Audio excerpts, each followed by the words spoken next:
बिस्मिल्लाहिर्रहमानिर्रहीम।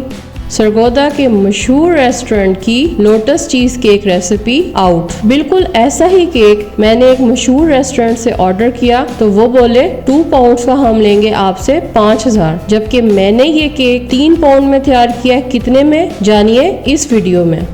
मार्केट से आधी कीमत में बनाए ये जबरदस्त birthday cake. No bake lotus चीज cake is so easy to make, you will wonder why you ever bought this dessert. आज मैं लेके आई हूँ आपके साथ अपनी फेवरेट केक की ये मजेदार रेसिपी। इसके सारे स्टेप्स बहुत ट्रिकी हैं जो मैंने 1 बाय 1 तमाम इस वीडियो में आपके साथ शेयर किए हैं, तो वीडियो को शुरू से लेके आखिर तक जरूर देखिएगा। तो चलिए सीखते हैं ये मजेदार no bake lotus cheese cake recipe मेरे channel food magic with Nadia पे।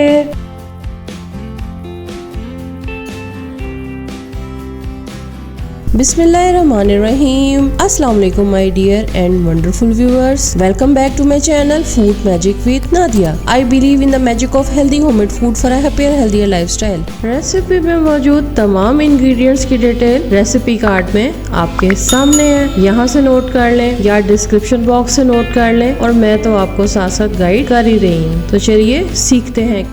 इस रेसिपी के लिए मैंने लोटस बिस्किट्स के टोटल 5 पैकेट इस्तेमाल किए हैं। 3 पैकेट से बनाई है मैंने इसकी बेस, और 2 बिस्किट के पैकेट मैंने यूज किए डेकोरेशन के लिए। अगर आप इस तरह की डेकोरेशन नहीं करना चाहते तो आप 3 पैकेट से ही ये केक बना सकते हैं। मैंने ये लोकल लोटस बिस्किट इस्तेमाल किया है, इनोवेटिव कंपनी का। ट्रस्ट मी, ये 200 का पैकेट है, और जबकि जो इम्पोर्टेड लोटस बिस्किट का पैकेट है वो तकरीबन 500 से 1000 की रेंज में है। And I am sure about it के रेस्टोरेंट्स भी यही लोकल बिस्किट ही इस्तेमाल करते हैं, क्योंकि टेस्ट में बिल्कुल भी जरा बराबर भी फर्क नहीं है। सो 3 पैकेट मैंने पहले लिए, इनको आपने अच्छे से चॉपर में क्रश कर लेना है। उसके बाद इसमें से आपने 3 टेबलस्पून निकाल लेना चूरा डेकोरेशन के लिए। बाकी में आपने 100 ग्राम या आधा कप पिघला हुआ मक्खन या देसी घी डाल के इसको आपने दोबारा अच्छे से ब्लेंड कर लेना है। उसके बाद हम केक मोल्ड लेंगे। केक मोल्ड मैंने लिया है 9.5 इंचेस का। इसमें हम 3 पाउंड केक तैयार करेंगे, और इसके अंदर मैंने सारी बेस को सेट किया, और जिस तरह से मैं आपको दिखा रही हूँ इस तरह से सेट करने के बाद फिर मैंने दूसरे जो 2 पैकेट आपको नोट करवाए हैं, हर बिस्किट के मैंने 2-2 टुकड़े किए, और फिर इसे ऐसे सेट किया जैसे आपको वीडियो में दिखा रही हूँ, और फिर आपने इसको आधे घंटे के लिए फ्रिज में रख देना।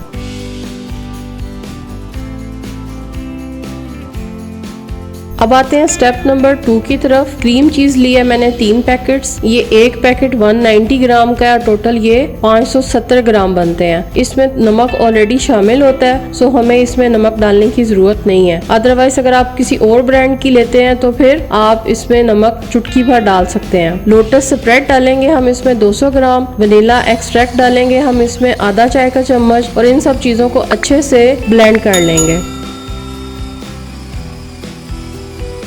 और ब्लेंड करने के बाद आपने इसको 30 मिनट के लिए फ्रिज में रख देना है। अब चलते हैं स्टेप नंबर 3 की तरफ। डेयरी क्रीम ली है मैंने 2 पैकेट, टोटल ये 400 ml के करीब है। इसको मैंने फ्रीजर में रख दिया था, ये बिल्कुल चिल्ड है। और जो मेरे पास ब्लेंडर है इसको भी मैंने फ्रीजर में रखा था, ये भी बिल्कुल चिल्ड है। आइसिंग शुगर लेंगे आधा कप या 100 ग्राम। पहले इसको थोड़ा सा मिक्स करेंगे और फिर क्रीम के साथ आइसिंग शुगर को अच्छे से ब्लेंड कर लेंगे। इतना ज्यादा ब्लेंड करेंगे कि ये फोमी टेक्सचर हो जाए।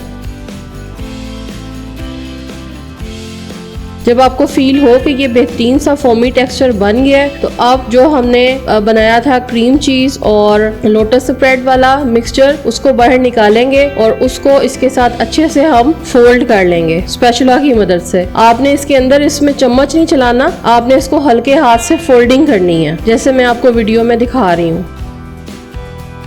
Step number 4। अब केक मोल्ड को फ्रिज से निकालेंगे और उसके अंदर हम ये सारा मिक्सचर डाल देंगे। एहतियात से डालिएगा, क्योंकि आपने साइड्स पे जो बिस्किट सेट किए हुए हैं उनके ऊपर नहीं लगना चाहिए। उसके बाद आपने इसको बड़े आराम से, बड़ी एहतियात से केक नाइफ की मदद से इसको सारे को सेपरेट कर देना है, और इसकी बेस को टॉप से स्मूथ कर लेना है। जब ये बेस अच्छे से ऊपर सेट हो जाएगी तो फिर आपने इसके ऊपर अच्छे से इसको कवर कर लेना है। कोई भी शॉपिंग बैग लगा लें या प्लास्टिक शीट से सेट कर लें, और इसको आपने 8 घंटे के लिए फ्रिज में रख देना है। बाकी प्रोसीजर हम इस पे नेक्स्ट डे करेंगे।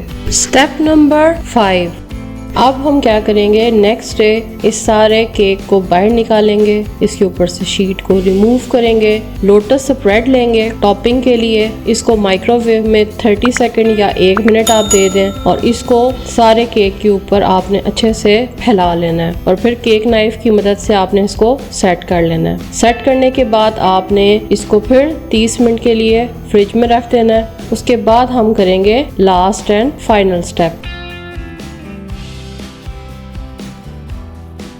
स्टेप नंबर 6, अब हम करने लगे हैं फाइनल डेकोरेशन। डेकोरेशन के लिए मैंने 3 लोटस बिस्किट्स को सेंटर में सेट किया। उससे पहले मैंने जो चूरा स्टार्टिंग में निकाला था लोटस बिस्किट्स का वो मैंने डाला, उसको सेपरेट किया सेंटर में। उसके बाद फिर मैंने बिस्किट्स को इसके अंदर जो भी आपको डिजाइन पसंद हो, जो भी आपको शेप पसंद हो, आप वैसे इनको सेट कर दें। सेट करने के बाद आप थोड़ा सा और चूरा इसको एडजस्ट कर दें इसके अंदर। और फिर मैंने ये केक पल्स बाय किए थे, इनको आप केक के ऊपर फुल सर्कल शेप में डेकोर कर दें और थोड़ा सा सेंटर में भी सेट कर दें। हैप्पी बर्थडे स्टिकर मेरे पास पड़ा नहीं था, सो जो मेरे पास पहले का अपने भतीजे की बर्थडे का स्टिकर पड़ा था वो मैंने इसके ऊपर सेट किया। साथ में कैंडल सेट की और एक अहम बात, मोल्ड से इसको बहुत ही एहतियात से निकाल लिया। आप क्या किया करें, केक रोटेटर के ऊपर सबसे पहले कोई ग्लास या कप रखा करें, उसके बाद फिर केक मोल्ड को नीचे की तरफ आप ले जाया करें। तो इससे फिर ये होता है कि केक बिल्कुल भी अपनी शेप खराब नहीं करता। इस तरह से केक को निकालें और फिर इसको आप और फिर केक स्टैंड पे इसको रख के तो बस अब इसको सर्विंग के लिए ले जाएं। लीजिए जनाब, हमारा बर्थडे केक तैयार है। ये बर्थडे केक मैं डेडिकेट कर रही हूँ अपनी भांजी फातिमा को, जिसकी 10 अक्टूबर को बर्थडे है। So Fatima, happy birthday in advance. और आप देखिए अली ने किस तरह से बर्थडे केक को काटा। अगर आपको केक कैंडल्स का बो करने वाला लड़ाई आपको अगर नहीं आपने देखी हुई तो मेरे बर्थडे व्लॉग में वो जरूर देख लीजिएगा, बहुत ही फनी सीन था। सो उसका मैंने अजाला इस दफा किया, अली से कहा कि इस दफा तुम कैंडल्स को बो कर लो, क्योंकि ये केक मेरा और अली दोनों का फेवरेट है। तो चलिए केक कटिंग सेरेमनी देखिए। हाँ जी अली, लास्ट टाइम मेरे से मिस्टेक हो गई थी ना, मैंने अपनी बर्थडे पे कैंडल्स को बो कर लिया था, तो आज आपकी बारी है। ये हैप्पी बर्थडे टू यू। वैसे ये फातिमा की बर्थडे है और लेकिन क्योंकि फातिमा बहुत दूर है सो उसका जो भाई अली है वो उसकी जगह केक काट रहा है। ओ नहीं, मेरी बर्थडे फातिमा की कहाँ? नहीं, फातिमा की भी है ना, फातिमा की 10 अक्टूबर को फातिमा की है। तो सो हैप्पी बर्थडे फातिमा।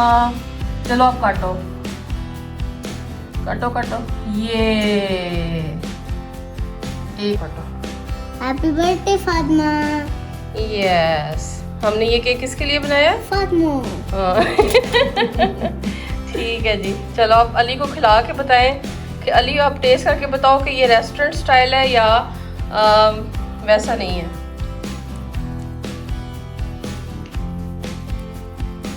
बताओ भी क्यों?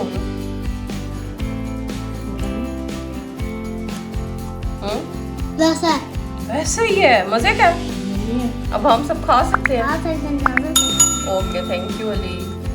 इतनी ऑनेस्ट ओपिनियन के बाद तो अब आपको ये रेसिपी ज़रूर ट्राई करनी चाहिए। अपने हाथ से काम करने का, इस तरह की चीज़ों को डिज़ाइन करने का मज़ा ही अलग है। आई वॉज सो हैप्पी कि मैंने ये केक जिस तरह से मैंने डिज़ाइन सोचा था वैसे ही बना लिया। आप भी ट्राई कीजिएगा। आई होप आपको मेरी तमाम रेसिपी स्टेप बाय स्टेप सारी समझ आ गई होगी। ज़रूर ट्राई कीजिएगा और मुझे बताइएगा कि आपको कैसी लगी। एक इम्पॉर्टेंट बात जो मैंने स्टार्ट में कही थी कि मैंने इस केक को मार्केट से जब पता किया तो उन्होंने कहा कि हम आपको 5 से 6,000 में बना के देंगे। मेरी टोटल कॉस्ट इस पे 2500 लगी है। Can you believe this? So खुद बनाएं और एंजॉय करें। वीडियो को लाइक करना बिल्कुल नहीं भूलिएगा। कमेंट ज़रूर किया करें, वीडियो को शेयर ज़रूर किया करें। रेसिपीज़ पे बहुत ज़्यादा मेहनत होती है, एडिटिंग पे बहुत ज़्यादा टाइम लगता है, बहुत मेहनत होती है, लेकिन आपके सिर्फ 5-10 मिनट के एक व्यू से, एक लाइक से मेरा नहीं ख्याल है कि आपको कोई फ़र्क पड़ता है। तो ज़रूर मोटिवेट किया करें। चैनल पे न्यू है तो सब्सक्राइब कर दें, बेल आइकन को प्रेस कर दें। Till then, thanks for watching, take care, अल्लाह हाफिज़।